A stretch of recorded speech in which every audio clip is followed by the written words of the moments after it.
Hello বন্ধুরা, ভিডিওটা upload করতে একটু দেরি হয়ে গেল।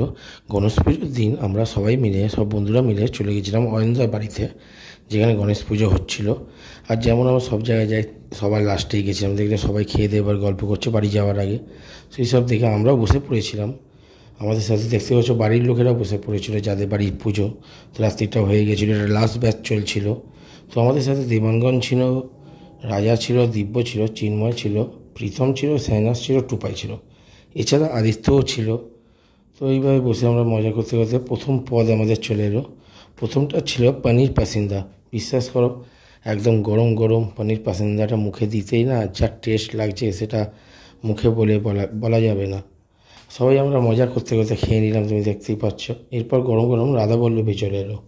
রাধাবল্লভীর সঙ্গে পনির পাসিন্দাটা রেখে দিয়েছিলাম। রাধাবল্লভীর সাথে ছোলার ডালটা নিলাম, আর ডালের সাথে একটুখানি আলুর দমে আলুটা দিয়ে যখনই জাস্ট মুখে দিলাম না, জাস্ট ছোলার ডালটা এতটাই সুন্দর মিষ্টি হয়েছিল, সেটা পুরো মুখে ছড়িয়ে গেল। দেখতেই পাচ্ছ, সব মজা করে আমরা খাচ্ছি, একে অপরের সঙ্গে পেছনে লাগছি, এই করে মজা করে খাওয়াচ্ছি। তারপরে এলো কোপ্তাটা।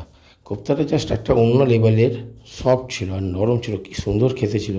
দেখতে পাচ্ছ, যতটা মুখ না তার চেয়ে বেশি খাবার মুখে ঢোকাচ্ছে, সব মজা করে এইভাবেই খাচ্ছি। তারপরে চাটনি পাঁপড় এলো অ্যাজ ইউজুয়াল। তারপরে এলো এটা মেন অ্যাট্রাকশন। আমি তাই 3টে নিয়েছি, যেমন নরম তেমন সফট তেমন খেতে, সবাই মজা করে গেছি। তো বন্ধুরা, ভিডিও ভালো লাগলে লাইক করো, শেয়ার করো, কমেন্ট করো। চলো টাটা।